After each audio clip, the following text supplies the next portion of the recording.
నమస్కారం ETV news కు స్వాగతం. ముఖ్యాంశాలు.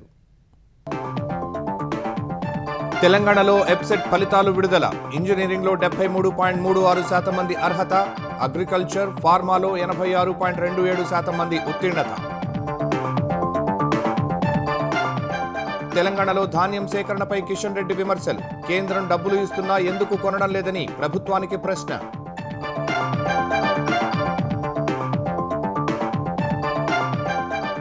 దామరచర్ల యాదాద్రి థర్మల్ ప్లాంట్లో అగ్ని ప్రమాదం. యూనిట్ 3లో షార్ట్ సర్క్యూట్తో మంటలు. వెంటనే అదుపు చేసిన సిబ్బంది.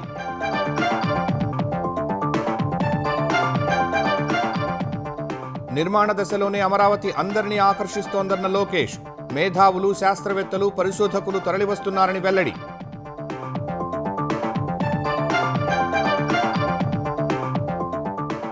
తెలుగు రాష్ట్రాల్లో ఈ నెల 19 నుంచి 24 వరకు భానుడి భగభగలు. 10:30 నుంచి 4 గంటల వరకు బయటకు రావద్దని నిపుణుల హెచ్చరిక. నెదర్లాండ్స్, భారత్ మధ్య కుదిరిన 17 ఒప్పందాలు. పశ్చిమాసియాలో పరిస్థితిపై ఆందోళన. హర్ముజ్ తెరవాలని ఇరువురు ప్రధానుల పిలుపు. శాంతి ఒప్పందానికి అంగీకరించకుంటే ఇరాన్ విధ్వంసం తప్పదన్న ట్రంప్. చర్చలు విఫలమైతే సైనిక ఘర్షణకు సిద్ధమని టెహరాన్ ప్రకటన.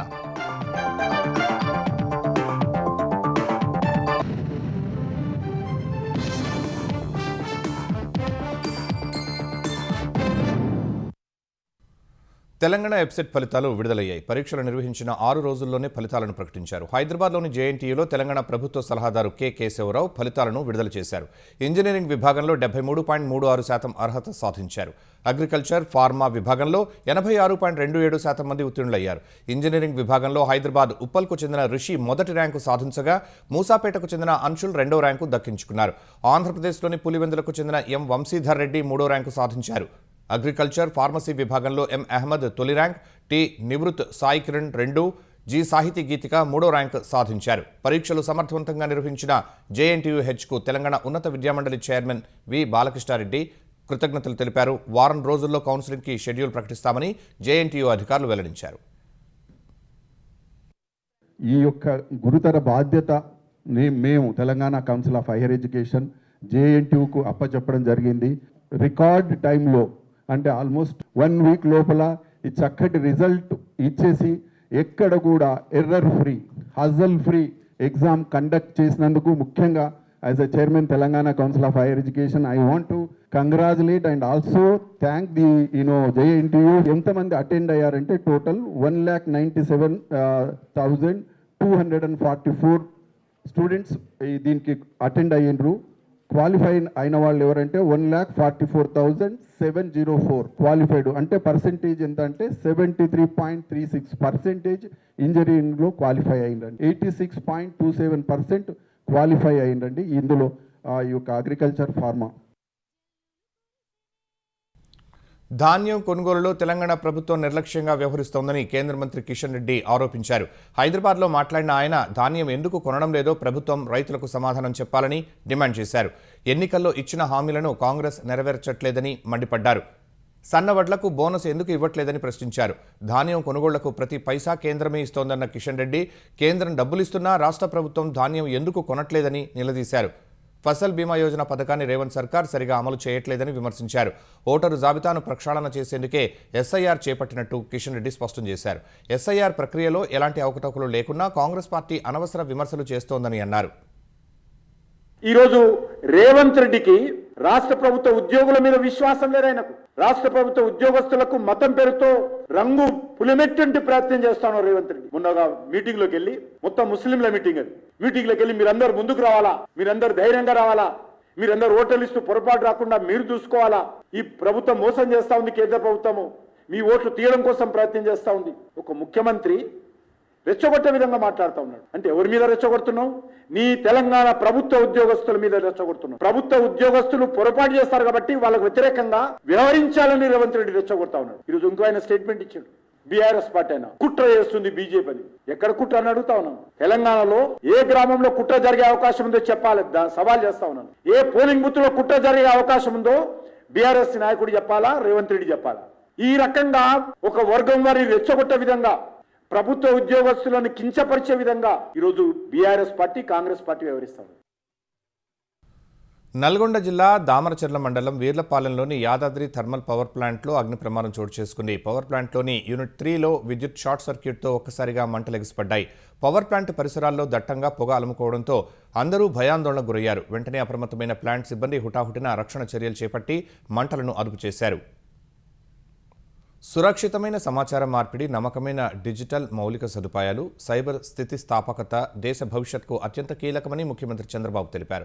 ప్రపంచ టెలికమ్యూనికేషన్ సమాచార దినోత్సవాన్ని పురస్కరించుకుని ఎక్స్ వేదికగా సీఎం ఒక పోస్ట్ చేశారు. గత నెల 14న క్వాంటమ్ కంప్యూటింగ్ రిఫరెన్స్ ఫెసిలిటీస్ ప్రారంభోత్సవం తర్వాత ప్రపంచ స్థాయి క్వాంటమ్ వ్యవస్థ దిశగా మరో ముఖ్యమైన అడుగు పడిందన్నారు. దేశీయ సాంకేతిక పరిజ్ఞానంతో క్వాంటమ్ వ్యాలీ ఆవిష్కరణలు, పరిశోధనలు జరుగుతున్నాయన్నారు. భారత ప్రభుత్వ టెలికమ్యూనికేషన్ విభాగానికి చెందిన అమరావతి క్వాంటమ్ వ్యాలీ భాగస్వామ్యంతో దేశంలో తొలి quantum secure communications test bed ఏర్పాటు కానుందన్నారు. ఇది పరిశోధనలకు, పరీక్షలకు తోడ్పడుతుందన్నారు. ఈ చొరవ డిజిటల్ సౌకర్యాలకు మనమిచ్చే నిబద్ధతను బలోపేతం చేస్తుందని, అమరావతిని డీప్ టెక్ ఆవిష్కరణల హబ్గా నిలుపుతుందని తెలిపారు. రాజధాని అమరావతి నిర్మాణ దశలోనే భవిష్యత్తు కోసం కలలు కనే నూతన సృష్టికర్తలను, శాస్త్రవేత్తలను, పరిశోధకులను తన వైపు ఆకర్షిస్తోందని ఆంధ్రప్రదేశ్ ఐటీ శాఖ మంత్రి నారా లోకేష్ తెలిపారు. అమరావతిపై ఉన్న నమ్మకానికి, ప్రతిష్టాత్మక లక్ష్యాలకు, ఉజ్వల భవిష్యత్తుకు ఇదొక శక్తివంతమైన సందేశమని ఆయన అభివర్ణించారు. అమరావతి వేదికగా సాకారమవుతున్న కొన్ని స్ఫూర్తిదాయక గాథలను లోకేష్ ఎక్స్ వేదికగా పంచుకున్నారు. గుంటూరుకు చెందిన సామాన్య రిక్షా కార్మికుడి కుమార్తె పల్లవి ప్రస్తుతం IIITలో శిక్షణ పొందిన ప్రతిభావంతమైన ఇంజనీర్ అని వివరించారు. అలాగే క్వాంటమ్ ఆపరేషన్స్ పై పనిచేసేందుకు గోపాల్ జోషి ముంబై నగరాన్ని వదిలి ఇక్కడికి వచ్చారని వెల్లడించారు. దేశంలోని ప్రముఖ పరిశోధనా సంస్థల్లో కొన్నేళ్ల పాటు రీసెర్చ్ చేసిన నాగలక్ష్మయ్య ఇప్పుడు అమరావతిలోనే అధునాతన రేడియో ఫ్రీక్వెన్సీ వ్యవస్థల్ని నిర్మిస్తున్నారని లోకేష్ తెలిపారు. వీరంతా సీఎం చంద్రబాబు విజన్ను నమ్మి భవిష్యత్ తరాల కోసం ఇక్కడే శ్రమిస్తున్న అసాధారణ మేధావులని కొనియాడారు. వైసీపీ నేతలు నిత్యం క్రెడిట్ చోరీకి పాల్పడుతున్నారని ఆంధ్రప్రదేశ్ ఎంఎస్ఎంఈ శాఖ మంత్రి కొండపల్లి శ్రీనివాస్ విమర్శించారు. కూటమి ప్రభుత్వం చేస్తున్న అభివృద్ధిని వైసీపీ నేతలు తమ ఖాతాలో వేసుకోవడానికి తహతహలాడుతున్నారని దుయ్యబట్టారు. విజయనగరం జిల్లా గజపతి నగరం టీడీపీ కార్యాలయంలో మంత్రి ప్రజా దర్బార్ నిర్వహించారు. ఉత్తరాంధ్ర అభివృద్ధికి ప్రభుత్వం అన్ని రకాల చర్యలు తీసుకుంటుందని స్పష్టం చేశారు. ప్రజల నుంచి వినతులు స్వీకరించారు. ప్రజా సమస్యలను త్వరగా పరిష్కరిస్తామని కొండపల్లి శ్రీనివాస్ హామీ ఇచ్చారు. వైకాపా నాయకులు వచ్చి క్రెడిట్ చోరీ చేస్తున్నారు. భోగాపురం మేమే కట్టాము, మూలపేట కూడా మేమే కట్టాము, మానాపురం హైవే మేమే కట్టాము, రోడ్డు మేము గేట్ మేమే వేసాము, ఇలాగ క్రెడిట్ చోరీ చేస్తున్నారు. అలాగే నిన్న మొన్న ఓపెనింగ్స్ కూడా భోజరాజపురం కానీ, బీలింగాల వలస కానీ, లేదా పాపాయి వలస కానీ, ఇవన్నీ కూడా దీర్ఘకాలిక సమస్యలు. ఇవన్నీ కూడా కూటమి ప్రభుత్వం బాధ్యతగా తీసుకుంది కాబట్టి పనిచేశారు. ప్రతి అంశాన్ని కూడా మన దూరదృష్టితో పనిచేస్తున్నాం. అయితే వాళ్ళ నాయకులకి ఏంటంటే ఏదో మాట ఇసిరేయాలి అనే కాన్సెప్ట్లో వాళ్ళు వ్యవహరిస్తున్నారు. అది ఖచ్చితంగా ప్రజలందరూ కూడా గమనిస్తున్నారన్న సంగతి మీ ద్వారా తెలియజేస్తున్నారు. భారత్, నెదర్లాండ్స్ దేశాలు తమ సంబంధాలను వ్యూహాత్మక భాగస్వామ్య స్థాయికి పెంచుకున్నాయి. ఈ మేరకు ఆ దేశ పర్యటనలో ఉన్న ప్రధాని నరేంద్ర మోదీ నెదర్లాండ్స్ ప్రధాని రాబ్ జెటన్ మధ్య చర్చల సందర్భంగా రక్షణ, కీలక ఖనిజాలు, ఇతర రంగాల్లో కలిపి ఇరు దేశాలు 17 ఒప్పందాలపై సంతకాలు చేశాయి. చర్చల సందర్భంగా ఇరు దేశాల ప్రధానమంత్రులు పశ్చిమాసియాలో పరిస్థితిపై తీవ్ర ఆందోళన వ్యక్తం చేశారు. ముఖ్యంగా గ్లోబల్ ఎనర్జీ సరఫరా, వాణిజ్య నెట్వర్క్లకు ఆటంకాల వల్ల ఈ ప్రాంతం సహా ప్రపంచంపై పడే తీవ్ర ప్రభావాలపై సమాలోచనలు జరిపారు. హర్ముజ్ జలసంధి నుంచి నౌకాయాన స్వేచ్ఛ, అంతర్జాతీయ వాణిజ్య ప్రవాహం కొనసాగాలని మోదీ, జెటన్ పిలుపునిచ్చారు. ఎలాంటి నియంత్రణ చర్యలనైనా వ్యతిరేకించాలని, ఆ దిశగా జరుగుతున్న ప్రయత్నాలకు తమ మద్దతును కొనసాగించాలని ఉమ్మడి ప్రకటనలో తెలిపారు. ఉక్రెయిన్లో తాజా పరిస్థితి, రష్యాతో కొనసాగుతున్న ఘర్షణ, ప్రాంతీయ భద్రతా పరిణామాల గురించి కూడా ఇరువురు నేతలు చర్చించారు. చర్చలు, దౌత్యం ద్వారా ఉక్రెయిన్లో శాశ్వత శాంతిని సాధించే ప్రయత్నాలకు మద్దతు కొనసాగించాలని పేర్కొన్నారు. కేరళలో రేపు కాంగ్రెస్ సారథ్యంలోని యునైటెడ్ డెమోక్రటిక్ ఫ్రంట్ యూడీఎఫ్ ప్రభుత్వం కొలువుదీరనుంది. ముఖ్యమంత్రిగా వీడి సతీశన్ ప్రమాణ స్వీకారం చేయనున్నారు. తిరువనంతపురంలోని సెంట్రల్ స్టేడియంలో ఈ కార్యక్రమం జరగనుంది. వీడి సతీశన్ ప్రమాణ స్వీకారోత్సవానికి ఏఐసీసీ అధ్యక్షుడు మల్లికార్జున ఖర్గే, రాహుల్ గాంధీ, ప్రియాంక గాంధీ వాద్రా సహా కాంగ్రెస్ సీనియర్ నేతలు హాజరు కానున్నారు. కర్ణాటక ముఖ్యమంత్రి సిద్ధరామయ్య, ఉప ముఖ్యమంత్రి డీకే శివకుమార్, తెలంగాణ సీఎం రేవంత్ రెడ్డి, హిమాచల్ ప్రదేశ్ ముఖ్యమంత్రి సుఖ్వీందర్ సింగ్ కూడా హాజరయ్యే అవకాశం ఉంది. కేరళలో కొత్త కేబినెట్ కూర్పునకు సంబంధించి ఇవాళ తుది విడత చర్చలు కొనసాగినట్లు కాంగ్రెస్ పార్టీ వర్గాలు తెలిపాయి. టీవీకే అధినేత విజయ్ ముఖ్యమంత్రి కాకుండా తాను అడ్డుపడినట్లు సామాజిక మాధ్యమాల్లో జరుగుతున్న ప్రచారాన్ని ప్రముఖ తమిళ నటుడు రజనీకాంత్ తీవ్రంగా ఖండించారు. తమిళనాడు ప్రజలు మార్పు కోరుకున్నారన్న రజనీకాంత్ అందుకే విజయ్ పార్టీ గెలిచిందని స్పష్టం చేశారు. విజయ్ ముఖ్యమంత్రి అయినందుకు తనకు ఎలాంటి అసూయ లేదని స్పష్టం చేశారు. తాను రాజకీయాల్లో లేనప్పుడు విజయ్ పార్టీ గెలిస్తే తనకొచ్చిన నష్టం ఏముందని ప్రశ్నించారు. ఎంజీఆర్, ఎన్టీఆర్ కంటే చిన్న వయసులో విజయ్ ముఖ్యమంత్రి కావటం పట్ల రజనీకాంత్ సంతోషం వ్యక్తం చేశారు. డీఎంకే అధినేత స్టాలిన్ తనకు మంచి మిత్రుడు అని చెప్పిన రజనీకాంత్ అందుకే ఎన్నికల ఫలితాల తర్వాత ఆయన కలిసినట్టు స్పష్టం చేశారు. తమిళనాడు ప్రజల ఆకాంక్షల మేరకు విజయ్ పనిచేయాలని సూచించారు. My heartily congratulations to Vijay. I definitely a lot of expectation is there from people. Definitely, I hope, I wish he will fulfill that. Thank you. తెలంగాణలో ఎలాంటి నేరాలు, దోపిడీలు జరగకుండా చూసేందుకు మీ సురక్ష పేరుతో హ్యాకై అల్ట్రా యాప్ను ప్రారంభించినట్టు మల్కాజ్గిరి పోలీస్ కమిషనర్ సుమతి తెలిపారు. ప్రజలు ఎవరినైనా పనిలో పెట్టుకున్నా, అపరిచిత వ్యక్తులను ఏదైనా సహాయం కోసం నియమించినా వారి పూర్తి వివరాలు తీసుకుని ఈ యాప్లో పొందుపరచాలని ఆమె సూచించారు. తద్వారా నేరాలు జరగకుండా అరికట్టవచ్చని సిపి తెలిపారు. చుట్టూ నిఘా లేని వాళ్లు, పిల్లలు, విదేశాల్లో ఉన్న వృద్ధులే దొంగల ప్రధాన లక్ష్యమని చెప్పారు. అలాంటి వారు హ్యాకై అల్ట్రా యాప్లో వివరాలు నమోదు చేసుకోవాలని పోలీస్ కమిషనర్ సూచించారు. ఎస్పెషల్లీ నేపాలీలను పెట్టుకోవడం మనకు కొంత అలవాటు అయిపోయింది. ఎందుకంటే మన ఏరియా వాళ్ళని పెట్టుకుంటే వాళ్ళ పండుగలని, పబ్బాలని ఊరికిపోతారని, వాళ్ళైతే ఎక్కడికి పోకుండా పని చేస్తారన్న ఒక భావన. రెండు, వీళ్ళందరూ మీరు చాలా మంది ఓనర్స్ ఉండొచ్చు, టెనెంట్స్ ఉండొచ్చు. అండ్ టెనెంట్ రిలేటెడ్ ఇష్యూస్ చాలా ఉండొచ్చు. అంటే ఓనర్స్ కొన్నిసార్లు టెనెంట్స్ వెకేట్ చేయలేకపోవచ్చు, లేదంటే మీరు అనుకున్న విధంగా మెయింటెనెన్స్ చేయలేకపోవచ్చు, లేదంటే ఏ వెరిఫికేషన్ లేకుండా కొత్త వాళ్ళని అలౌ చేస్తుండొచ్చు. ఇవన్నిటికీ ఈ థాట్ దీనివల్ల ఏమవుతుందంటే గత 3 సంవత్సరాల నుంచి చూస్తే మన కమిషనరేట్ లిమిట్స్లోనే 14 నేపాలీకి సంబంధించిన అఫెన్సెస్ అయ్యాయి. నల్గొండ జిల్లా అనుముల మండలం ఇబ్రహీంపేటలో పొలం పనులకు వెళ్లిన తల్లి, కుమార్తెలను గుర్తు తెలియని వ్యక్తులు కళ్ళలో కారం చల్లి గొంతు నులిమి హత్య చేశారు. ఇబ్రహీంపేటకు చెందిన రుద్రాక్ష సుమలత, ఆమె కుమార్తె లావణ్య పొలం పనులు చేస్తూ జీవనం సాగిస్తున్నారు. సుమలత భర్త కొన్నేళ్ల క్రితమే చనిపోయారు. హత్య విషయం తెలుసుకున్న పోలీసులు దర్యాప్తు చేపట్టారు. సుమలతకు, ఆమె ఆడపడుచులకు భూ తగాదాలు ఉన్నట్టు తెలిసిందని మిర్యాలగూడ డీఎస్పీ రాజశేఖర్ రాజు చెప్పారు. ఆస్తి కోసం ఇవాళ కూడా ఆడపడుచులకు, ఆమెకు మధ్య వివాదం జరిగినట్లు తెలిపారు. క్లూస్ టీంతో ఆధారాలు సేకరిస్తున్నట్టు చెప్పారు. ప్రేమను నిరాకరించిందనే కారణంతో నిన్న మహబూబ్ నగర్ జిల్లా జడ్చర్లలో యువతి గొంతు కోసి హత్య చేసిన యువకుడు చికిత్స పొందుతూ మృతి చెందాడు.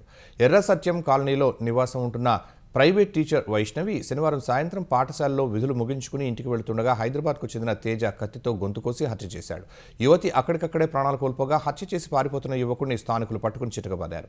స్థానికుల దాడిలో తీవ్ర గాయాల పాలైన యువకుడిని చికిత్స నిమిత్తం జిల్లా ఆసుపత్రికి తరలించగా ఈ ఉదయం మృతి చెందాడు. కృష్ణా జిల్లా బంటుమిల్లి మండలం పెద్దతుమ్మడి వద్ద లారీ బీభత్సం సృష్టించింది. ఈ ప్రమాదంలో 2 యువకులు మృతి చెందారు. బంటుమిల్లి నుంచి హనుమాన్ జంక్షన్ వెళుతున్న లారీ అతివేగంతో ముందు వెళుతున్న బైక్ను ఢీకొట్టింది. బైక్ను ఈడ్చుకుంటూ మురుగు కాలువలోకి దూసుకువెళ్లింది. ఈ ఘటనలో శివయ్య అనే యువకుడు అక్కడికక్కడే మృతి చెందగా అమలేశ్వరరావు అనే మరో వ్యక్తి ఆసుపత్రిలో తరలిస్తూ ఉండగా మరణించారు. మృతులు ఇద్దరూ చినతుమ్మడికి చెందిన వారిని గుర్తించారు. మృతదేహాలను శవ పరీక్ష నిమిత్తం మచిలీపట్నం తరలించారు. లారీ డ్రైవర్ అతివేగం, నిద్రమత్తు వల్లే ప్రమాదం జరిగిందని స్థానికులు చెప్పారు. వచ్చే సార్వత్రిక ఎన్నికల నాటికి యూనిట్కు రూపాయి చొప్పున విద్యుత్ ఛార్జీలు తగ్గించాలని సీఎం చంద్రబాబు నిర్దేశించారని విద్యుత్ శాఖ మంత్రి గొట్టిపాటి రవికుమార్ తెలిపారు. దేశవ్యాప్తంగా ట్రూ అప్ పేరిట విద్యుత్ ఛార్జీలు పెరుగుతూ ఉంటే ఏపీలో మాత్రమే ట్రూ డౌన్ చేస్తున్నామని వెల్లడించారు. పునరుత్పాదక విద్యుత్ను పెద్ద ఎత్తున ప్రోత్సహిస్తున్నామన్నారు. లో వోల్టేజ్ సమస్యలు ఉన్న ప్రాంతాల్లో లోడ్ను బట్టి సబ్స్టేషన్ల నిర్మాణం చేపడుతున్నామని వివరించారు. దేశవ్యాప్తంగా ప్రధాని నరేంద్ర మోదీ 1 కోటి సూర్యఘర్ కనెక్షన్లు అమలు చేస్తుంటే చంద్రబాబు కృషితో ఏపీకి 20 లక్షల కనెక్షన్లు వచ్చాయని తెలిపారు. కూటమి ప్రభుత్వం అధికారంలో ఉన్నంత వరకు విద్యుత్ ఛార్జీలు పెంచేది లేదని మంత్రి ఎక్స్లో పోస్ట్ చేశారు. విద్యార్థులు ఉన్నత లక్ష్యాలను ఏర్పరచుకుని వాటి సాధనకు కృషి చేయాలని ఆంధ్రప్రదేశ్ బీసీ సంక్షేమ శాఖ మంత్రి సవిత సూచించారు. అనంతపురంలోని లలిత కళా పరిషత్లో కనకదాస ప్రతిభా పురస్కారాల ప్రదానోత్సవంలో మంత్రి పాల్గొన్నారు. 10వ తరగతి, ఇంటర్లో మంచి మార్కులు సాధించిన విద్యార్థులను సన్మానించి జ్ఞాపికలు అందించారు. తల్లిదండ్రుల కష్టాన్ని విద్యార్థులు గుర్తించాలని మంత్రి ఉద్బోధించారు. ఇంట్లో ఎంతమంది చదువుతుంటే అందరికీ తల్లికి వందనం పేరుతో తమ ప్రభుత్వం ఆర్థిక సాయం అందిస్తోందన్నారు. ప్రభుత్వ పాఠశాల, కళాశాలల్లో నాణ్యతతో కూడిన విద్యను అందిస్తున్నామని తెలిపారు. ఉమ్మడి అనంతపురం జిల్లాలో 524 మంది విద్యార్థులు ఉత్తమ మార్కులు సాధించడం ఆనందంగా ఉందన్నారు. పరీక్షల్లో ఉత్తమ ప్రతిభ కనబరిచిన విద్యార్థులకు తమ ట్రస్ట్ ఆధ్వర్యంలో నగదు ప్రోత్సాహక బహుమతులు ఇవ్వనున్నట్లు సవిత వెల్లడించారు. మీరు విద్యార్థులు ఒకే లక్ష్యంతో ఉండాలి. నేను ఐఏఎస్ కావాలి, ఐపీఎస్ కావాలి, పోలీస్ కావాలి, ఒక పొలిటికల్ లీడర్ కావాలి, ఒక ఇంజనీర్ కావాలి అనుకుంటే ఆ సత్తా మనలోనే ఉంది. ప్రభుత్వం కూడా అదే విధంగా మీకు సహకరిస్తా ఉంది. ఈ రోజు నాణ్యతమైన భోజనం, నాణ్యతమైన విద్య అందిస్తూ గవర్నమెంట్ క్వాలిఫైడ్ టీచర్లు ఈ రోజు మన దగ్గర ఉన్నారు. దయచేసి గవర్నమెంట్ స్కూల్స్ కి పంపించండి. నాణ్యతమైన విద్య మేము అందిస్తామన్న విషయాన్ని కూడా మీకు అందరికీ తెలియజేస్తున్నాం. దానితో పాటు ప్రభుత్వం కూడా ఏదైతే ఎన్నికల సమయంలో మాట ఇచ్చిందో, తల్లికి వందనం, ఇంట్లో ఎంత మంది బిడ్డలుంటే అంత మందికి మేము తల్లికి వందనం కూడా అందజేస్తున్నామన్న విషయాన్ని కూడా మీకు అందరికీ తెలియజేస్తున్నాం. వచ్చే వారం రోజుల పాటు తెలుగు రాష్ట్రాల్లో ఎండల తీవ్రత పెరిగి వడగాలులు వీచే అవకాశం ఉందని వాతావరణ శాఖ హెచ్చరించింది. ఈ నెల 19 నుంచి 24 వరకు గరిష్ట ఉష్ణోగ్రతలు నమోదయ్యే అవకాశం ఉందని వెల్లడించింది. సగటు ఉష్ణోగ్రతలు 45 డిగ్రీలు దాటే ప్రమాదం ఉన్నట్టు తెలిపింది. తెలంగాణలో ఇవాళ ఆదిలాబాద్, ఆసిఫాబాద్, నిర్మల్, జగిత్యాల, మంచిర్యాల జిల్లాలకు వాతావరణ విభాగం రెడ్ అలర్ట్ ప్రకటించింది. భానుడి భగభగల దృష్ట్యా ఇవాళ 16 జిల్లాలకు ఆరెంజ్ అలర్ట్ జారీ చేసింది. రేపు 7 జిల్లాల్లో 45 డిగ్రీలకు పైగా ఉష్ణోగ్రతలు నమోదయ్యే అవకాశం ఉన్నట్టు వాతావరణ శాఖ అంచనా వేసింది. ఈ నెల 19 నుంచి 24 వరకు ఉదయం 10:30 గంటల నుంచి సాయంత్రం 4 గంటల వరకు బయటకు వెళ్లవద్దని ప్రజలకు నిపుణులు సూచిస్తున్నారు. ఆ సమయంలో వడదెబ్బతో ప్రాణాలకు ముప్పు ఏర్పడే ప్రమాదం ఉందని హెచ్చరిస్తున్నారు. ఆఫ్రికా దేశాలైన కాంగో, ఉగాండాల్లో ఎబోలా వ్యాధి విజృంభిస్తుండటంతో ప్రపంచ ఆరోగ్య సంస్థ అప్రమత్తమైంది. అంతర్జాతీయ ఆందోళన కలిగించే ప్రజారోగ్య అత్యవసర పరిస్థితిగా ప్రకటిస్తూ WHO డైరెక్టర్ జనరల్ టెడ్రోస్ అథానమ్ ప్రకటన చేశారు. కాంగో, ఉగాండాల్లో ఇప్పటివరకు 300కు పైగా అనుమానిత కేసులు నమోదవగా 88 మంది మృతి చెందినట్లు తెలిసింది. బుందిబుగ్యో వైరస్ కారణంగా అక్కడ ఎబోలా వ్యాప్తి చెందుతోందని WHO తెలిపింది. హెల్త్ ఎమర్జెన్సీ విధించినప్పటికీ ఇది కరోనా వంటి ప్రపంచ మహమ్మారి స్థాయి ప్రమాదాన్ని కలిగి లేదని స్పష్టం చేసింది. వైరస్ వ్యాప్తిని అడ్డుకునేందుకు అంతర్జాతీయ సరిహద్దులను మూసివేయాల్సిన అవసరం లేదని వెల్లడించింది. పరిస్థితిని అదుపులోకి తెచ్చేందుకు అంతర్జాతీయంగా తగిన జాగ్రత్తలు, వైద్య సహకారం అవసరమని పేర్కొంది. శాంతి ఒప్పందానికి అంగీకరించకపోతే ఇరాన్కు చాలా దారుణమైన పరిస్థితులు ఎదురవుతాయని అమెరికా అధ్యక్షుడు డొనాల్డ్ ట్రంప్ హెచ్చరించారు. ఫ్రెంచ్ ప్రసార సంస్థ BFM టీవీకి ట్రంప్ టెలిఫోన్ ఇంటర్వ్యూ ఇచ్చారు. ఒప్పందానికి రావటం ఇరాన్ ప్రయోజనాలకు కూడా అవసరమన్నారు. వారు ఆ దిశగా ఆలోచించాలని సూచించారు. ఇరాన్కు వ్యతిరేకంగా ఇజ్రాయెల్ తీసుకుంటున్న చర్యలను సమర్థించారు. ఇజ్రాయెల్ తనను తాను రక్షించుకోవటానికి, ఇరాన్ అణు సామర్థ్యాలను దెబ్బతీయడానికి చేస్తున్న దాడులను ప్రశంసించారు. పశ్చిమాసియాలో శాంతిని నెలకొల్పడమే తన ప్రధాన లక్ష్యమని, అయితే అందుకు ఇరాన్ తన వైఖరిని మార్చుకోవాలని ట్రంప్ స్పష్టం చేశారు. అమెరికాతో చర్చలు విఫలమైతే సైనిక ఘర్షణకు సిద్ధమని ఇరాన్ ప్రకటించింది. అమెరికా, ఇజ్రాయెల్ కలిసి తమపై కావాలనే యుద్ధాన్ని రుద్దాయని ఇరాన్ విదేశాంగ మంత్రి అబ్బాస్ అరాక్చి ఆరోపించారు. అమెరికా కావాలని కొని తెచ్చుకున్న ఈ యుద్ధం వల్ల అమెరికాలోని సామాన్య కుటుంబాలు నలిగిపోతున్నాయని వ్యాఖ్యానించారు. అమెరికాలో ఇంధన ధరలు, ద్రవ్యోల్బణం ఖర్చులు విపరీతంగా పెరిగిపోయాయని చెప్పారు. అమెరికా ట్రెజరీ బాండ్ల రేట్లు పెరుగుతున్న గ్రాఫ్ను అబ్బాస్ జత చేశారు. అమెరికాలో గ్యాస్ ధరల పెరుగుదల, స్టాక్ మార్కెట్ బుడగను కాసేపు పక్కన పెడితే అక్కడ జాతీయ అప్పులు, గృహ రుణాల వడ్డీ రేట్లు అమాంతం పెరగడం ప్రారంభమైనప్పుడు అసలైన కష్టాలు మొదలవుతాయని అరాక్చి హెచ్చరించారు. అమెరికాలో ఆటో లోన్ల డిఫాల్ట్లు ఇప్పటికే 30 ఏళ్ల గరిష్ట స్థాయికి చేరుకున్నాయని ఆయన చెప్పారు. పశ్చిమాసియా సంక్షోభం వేళ అంతర్జాతీయ సముద్ర మార్గాల్లో వాణిజ్య నౌకలపై జరుగుతున్న దాడుల పట్ల భారత్ తీవ్ర ఆందోళన వ్యక్తం చేసింది. హర్ముజ్ జలసంధిలో వాణిజ్య నౌకలను లక్ష్యంగా చేసుకోవటం, పౌర సిబ్బంది ప్రాణాలను ప్రమాదంలోకి నెట్టడం ఏమాత్రం ఆమోదయోగ్యం కాదని ఐక్యరాజ్యసమితి వేదికగా భారత్ పేర్కొంది. నౌకల స్వేచ్ఛా రవాణాకు ఆటంకం కలిగించొద్దని ఐరాసలో భారత శాశ్వత ప్రతినిధి పర్వతనేని హరీష్ హితవు పలికారు. సురక్షిత ప్రయాణాన్ని నియంత్రించే అంతర్జాతీయ చట్టాలను అన్ని దేశాలు గౌరవించాల్సిందే అని ఆయన నొక్కి చెప్పారు. ఒమన్ తీరంలో భారత పతాకంతో ప్రయాణిస్తున్న ఒక వాణిజ్య నౌకపై దాడి జరిగిన కొద్ది రోజులకే భారత్ ఇలా స్పందించింది. మే 13న సోమాలియా నుంచి వస్తున్న నౌకపై దాడి జరగ్గా అందులోని 14 మంది సిబ్బందిని ఒమన్ అధికారులు రక్షించారు. అయితే ఈ దాడికి ఒడిగట్టింది ఎవరనేది తెలియాల్సి ఉంది. హర్ముజ్ జలసంధిని దాటిన మార్షల్ ఐలాండ్కు చెందిన LPG ట్యాంకర్ గుజరాత్ కాండ్లా పోర్టుకు చేరుకుంది. ఖతార్లోని రాస్ లఫాన్ గ్యాస్ క్షేత్రం నుంచి సుమారు 20,000 టన్నుల వంట గ్యాస్ను ఈ ఓడ భారత్కు మోసుకొచ్చింది. అమెరికా, ఇరాన్ సైన్యాల మధ్య నెలకొన్న తీవ్ర ఉద్రిక్తతల నడుమ మే 13న ఈ ఓడ హర్ముజ్ను దాటింది. తన ప్రయాణంలో కొంతకాలం పాటు అది తన AIS ట్రాన్స్పాండర్ను నిలిపివేసి తర్వాత ఒమన్ గల్ఫ్లో తిరిగి కనిపించిందని కొన్ని వార్తా సంస్థలు చెబుతున్నాయి. NV సన్షైన్ అనే మరో నౌక కూడా న్యూ మంగళూరు వైపు పయనిస్తోంది. భారత్లో LPG సరఫరా ఆందోళనలను తగ్గించడానికి ఈ డెలివరీలు సహాయపడనున్నాయి. వాహనదారులపై ఇంధన ధరల ప్రభావం మరింత పెరిగింది. 1 kilo compressed natural gas CNG ధరను ₹1 పెంచుతూ చమురు సంస్థలు నిర్ణయం తీసుకున్నాయి. అంతర్జాతీయ మార్కెట్లో ముడి చమురు ధరల ఒత్తిడి కారణంగా కేవలం 2 రోజుల వ్యవధిలోనే CNG ధరను పెంచడం ఇది రెండోసారి. తాజా పెంపుతో ఢిల్లీలో కేజీ సీఎన్జీ ధర 80 రూపాయల 9 పైసలకు చేరగా నోయిడా, ఘజియాబాద్లో 88 రూపాయల 70 పైసలకు చేరింది. మే 15న సీఎన్జీ ధరను కేజీకి 2 రూపాయలు పెంచారు. తాజా పెంపుతో లక్షలాది మంది ప్రైవేటు వాహనదారులు, క్యాబ్ ఆపరేటర్లు, కమర్షియల్ రవాణాదారులపై తీవ్ర ప్రభావం పడనుంది. తిరువనంతపురం నుంచి హజ్రత్ నిజాముద్దీన్ వెళ్తున్న రాజధాని ఎక్స్ప్రెస్లో భారీ అగ్ని ప్రమాదం సంభవించింది. మధ్యప్రదేశ్లోని లునిరిచ్చా, విక్రమ్గఢ్, ఆలౌట్ రైల్వే స్టేషన్ల మధ్య వెళుతుండగా ఈ ప్రమాదం జరిగింది. రైల్లోని 2 ఏసీ కోచుల్లో భారీగా మంటలు చెలరేగగా ప్రయాణికులు భయాందోళనకు గురయ్యారు. వెంటనే రైల్వే సిబ్బంది ఘటనా స్థలానికి చేరుకుని తగలబడుతున్న B1 దాని పక్క కోచ్ను రైలు నుంచి వేరు చేశారు. ప్రయాణికులను సురక్షితంగా కిందకు దించేశారు. ఈ ప్రమాదంలో ఎవరికీ ఎలాంటి గాయాలు కాలేదని, ప్రాణనష్టం తప్పిందని అధికారులు నిర్ధారించారు. మంటలు మరింత వ్యాపించకుండా వెంటనే విద్యుత్ సరఫరా నిలిపివేశారు. ఈ ప్రమాదంతో ఢిల్లీ, ముంబై లైన్లో వెళ్లాల్సిన రైళ్ల రాకపోకలు 2.5 గంటల పాటు నిలిచిపోయాయి. త్వరలో రైల్వే సెక్షన్ను పునరుద్ధరిస్తామని west central railway Kota division అధికారులు తెలిపారు. అగ్ని ప్రమాదానికి కారణాలపై దర్యాప్తు జరుపుతున్నట్లు వెల్లడించారు.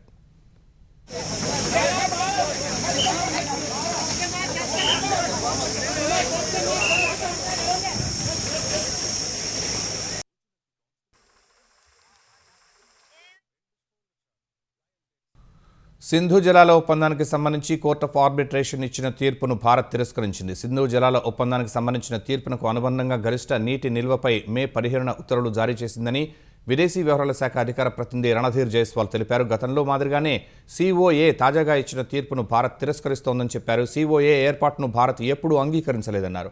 అది జారీ చేసే ఏ తీర్పైనా, నిర్ణయమైనా చెల్లదన్నారు. సింధు జలాల ఒప్పందానికి తాత్కాలికంగా నిలిపివేయాలన్న భారత్ నిర్ణయంలో ఎలాంటి మార్పు లేదని రణధీర్ జైస్వాల్ స్పష్టం చేశారు.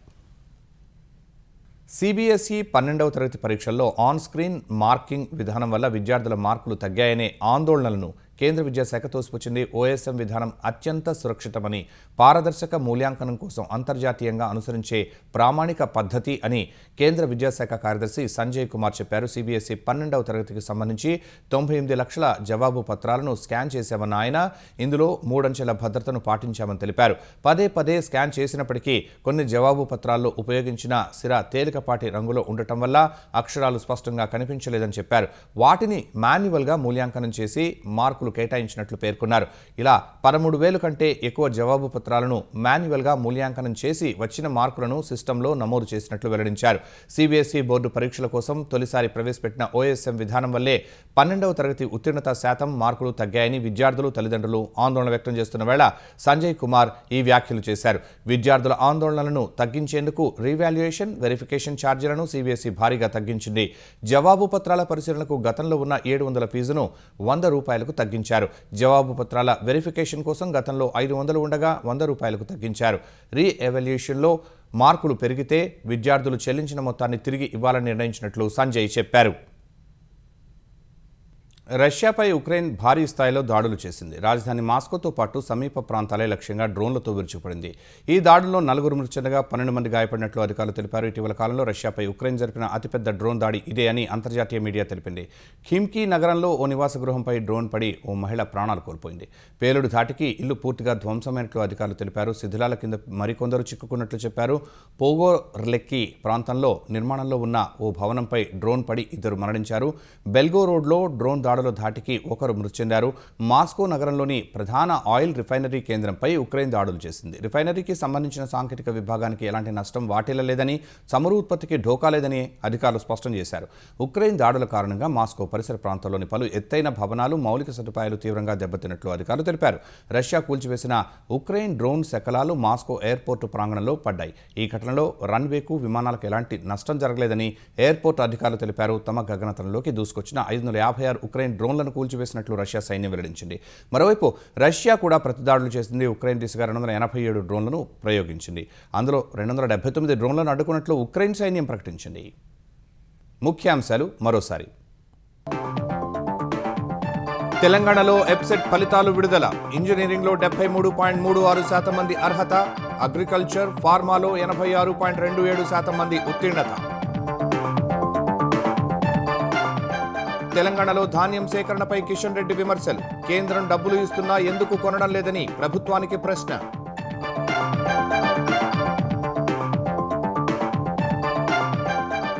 దామరచర్ల యాదాద్రి థర్మల్ ప్లాంట్లో అగ్ని ప్రమాదం. యూనిట్ 3లో షార్ట్ సర్క్యూట్తో మంటలు, వెంటనే అదుపు చేసిన సిబ్బంది.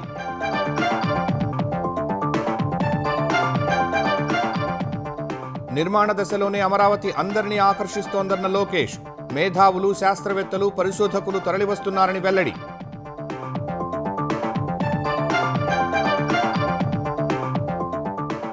తెలుగు రాష్ట్రాల్లో ఈ నెల 19 నుంచి 24 వరకు భానుడి భగభగలు. 10:30 నుంచి 4 గంటల వరకు బయటకు రావద్దని నిపుణుల హెచ్చరిక.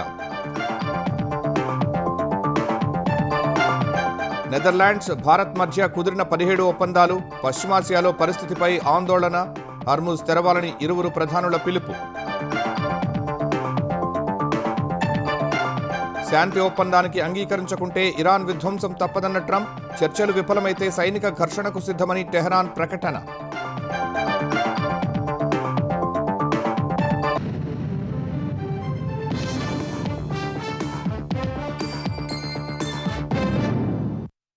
ఈటీవీ న్యూస్ సమాప్తం. నమస్కారం.